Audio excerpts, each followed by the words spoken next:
before and after ng mga hayop. Ganito pala sila kapag lumaki, nakakatakot. Alright, kamusta mga kaibigan? Welcome sa Arvin Polo TV. Ganito ang itsura niya kapag baby.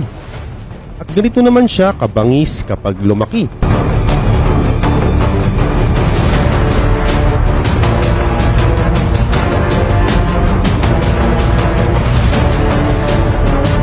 Sa video na ito, ipapakita ko sa inyong pagbabago ng itsura ng mga hayop mula sa pagiging cute hanggang sa pagiging napakabangis na hayop. Oo, at kasama sa listahan ang mga aso, putiki, tigre at miskipating. Ito ang itsura ng baby bear.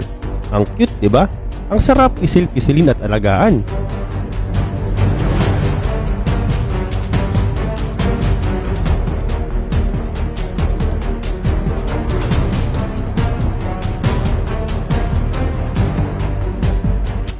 Pero di mo na yan magagawang pisil-pisilin kapag naging ganito na ang itsura niya.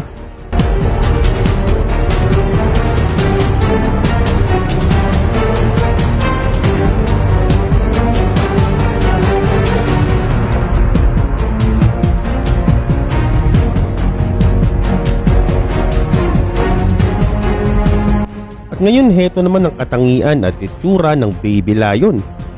Ang sarap niyang gawing pet sa bahay.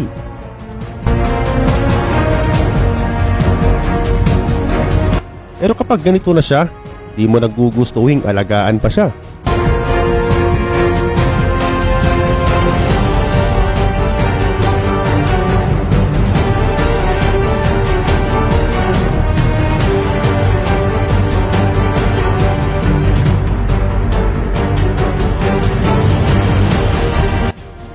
At syempre kung merong lion, meron ding cute na baby tiger.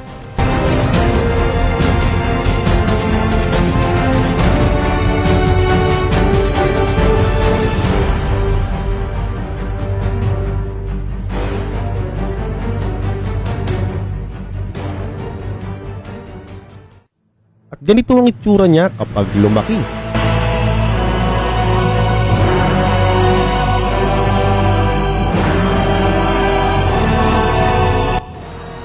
Ngayon heto naman ang baby giraffe. Di mo siya makikitaan ng panganib sa mga tao. Pero pag lumaki na nga siyang parang ganito, hindi mo na siya pwedeng basta-basta hawak-hawakan.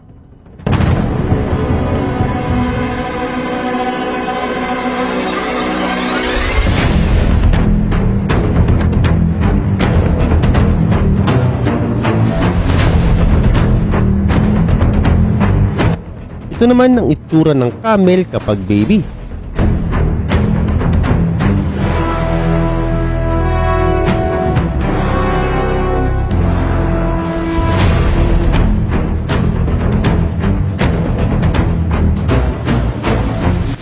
At heto naman siya kapag lumaki.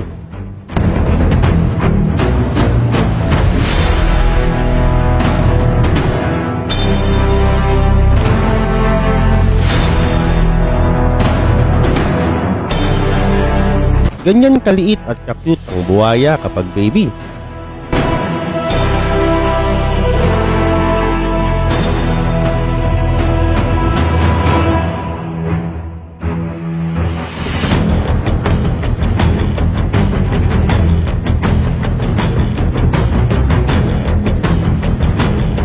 Ganito naman siya kabangis kapag lumaki.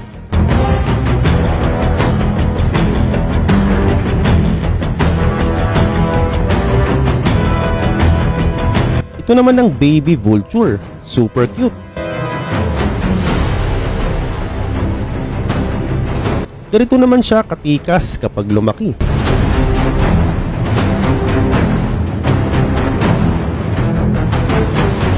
Ito, ano kaya ang itsura niya kapag lumaki? Eto lang naman. Grabe, no?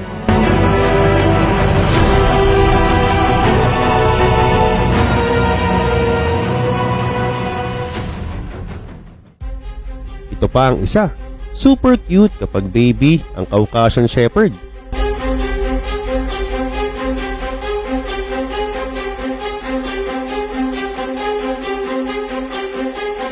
Pero pag lumaki na nga siya, nakakatakot na.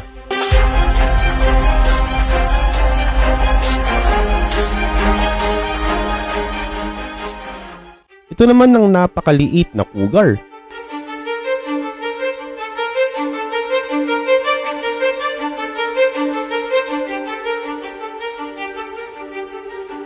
At heto siya kapag lumaki.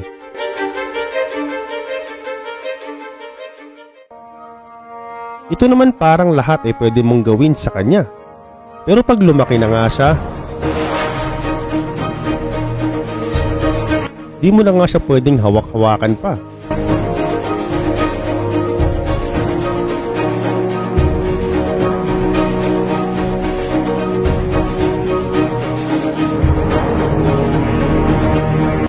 Ito naman ang alulong ng maliit na lobo.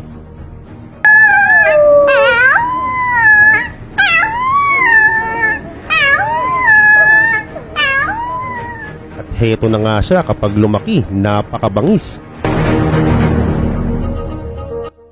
At ngayon tignan mo naman ng baby gorilla na ito.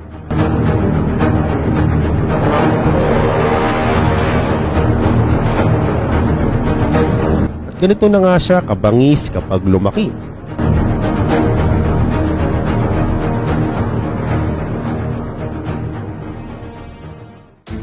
Ito naman ang itsura ng Central Asian Shepherd kapag maliit pa. At heto na nga siya kapag naging adult. Ito pang isa pang napaka-cute na aso.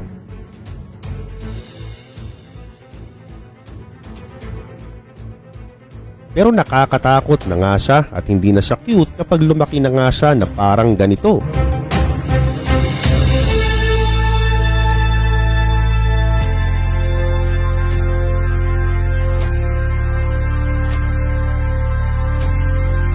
Kapag nakakita ka ng baby cane corso, ay hindi ka maniniwala na magiging malahalimaw siya kapag lumaki. Heto lang naman siya, parang nang lalamon ng buhay. Pag nakakita ka ng maliit na dragon gaya nito, ay huwag kang matawa. Dahil pagkatapos ng ilang taon, ganito na nga ang itsura niya. Ang tawag dito ay alligator snapping turtle, isa sa pinakamalaking pagong sa buong mundo. Ito naman ang napaka-cute na butiki.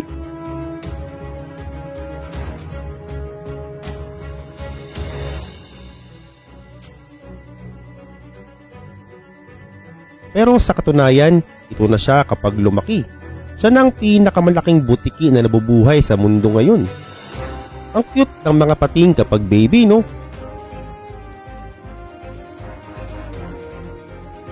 Ang sarap ilagay sa aquarium. Pero pag ganito na nga siya kabangis at kalaki kapag lumaki, di bali na nga lang.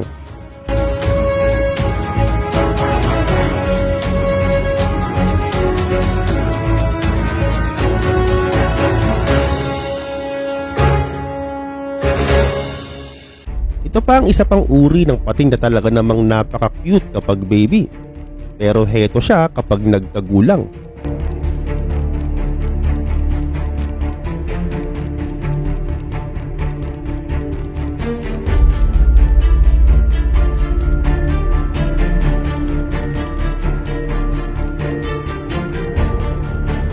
Ito naman ang friendly baby cuttlefish. Kasya sa aquarium pero pag lumaki na nga sila, ay isang cuttlefish pa lang ay kukulangin na sa isang malaking aquarium. Ngayon, kaya mo bang hulaan kung anong hayop ito? Nahulaan mo na ba?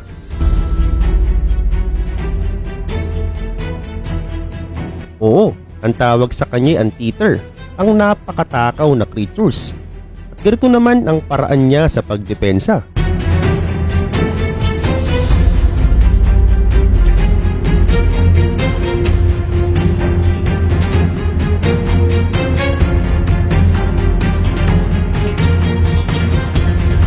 Ito naman ang aso na masarap gawing aso sa bahay kapag baby.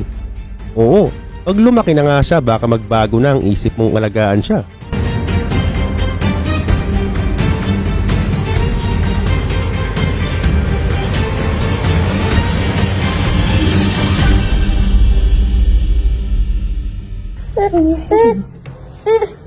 What? Nagulat ka ba? Oo. Ang maliliit na mga beavers na ito ay katunog ng mga babing tao kapag umiiyak. Gustong gusto nga rin nilang hinahawakan sila.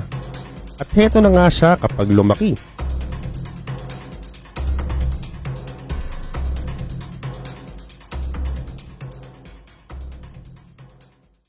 At kung iniisip mo na hindi cute ang mga koala ay tignan mo ito.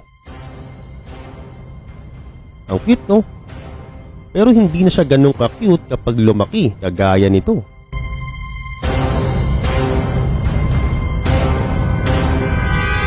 Ito naman ang cute na baby bear.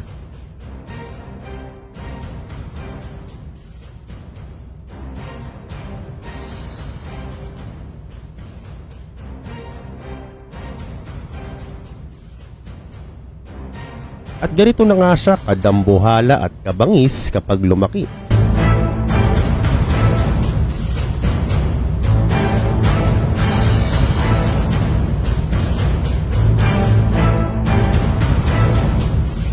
Ito pa ang isa. Hindi mo nga maiisip na sa sobrang cute nila ay magiging ganito pala sila sa hinaharap. Ito naman ang baby raccoon.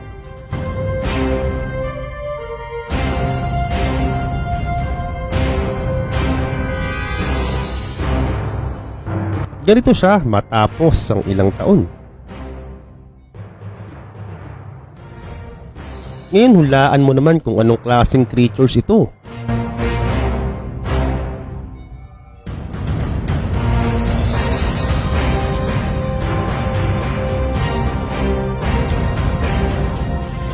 Oo, tama ka. Isa itong chameleon.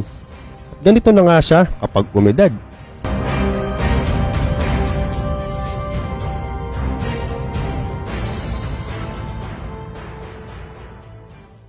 Ito naman ang cute na baby Saint Bernard dog.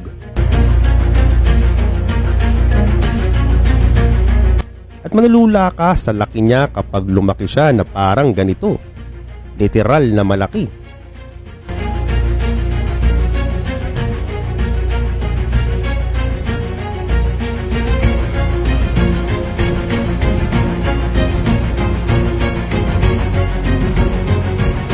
Ito pa ang isang cute. Ito ang batang bush baby, kasapi sa pamilya ng primates sa Africa.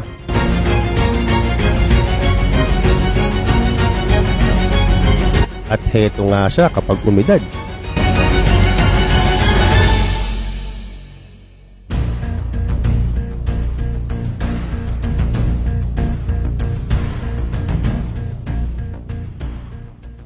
Ito pa ang isa pang primate na kilala sa tawag na marmoset.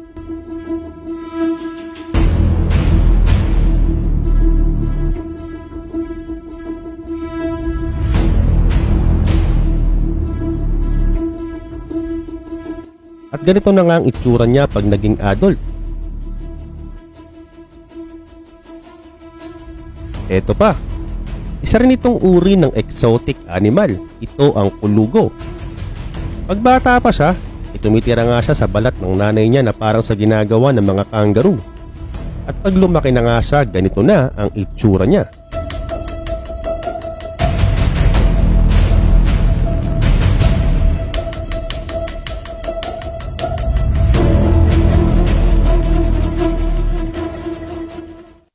Heto naman ang baby python. Parang nakakatuwa, no? Pero heto na nga siya kapag adult.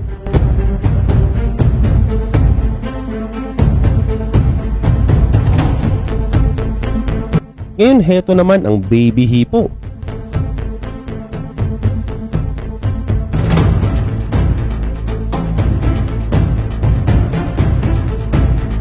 At ito na nga siya kapag lumaki.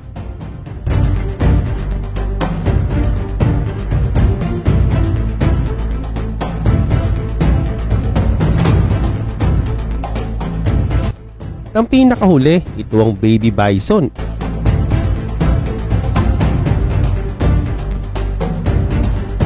At ganito na nga siya kapag lumaki.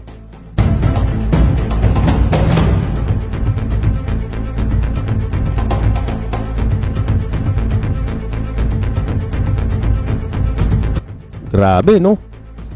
Ngayon ikaw, alin dyan ang pinaka nagulat ka? At alin din dyan ang gusto mong gawing pet sa bahay mo? Comment down below.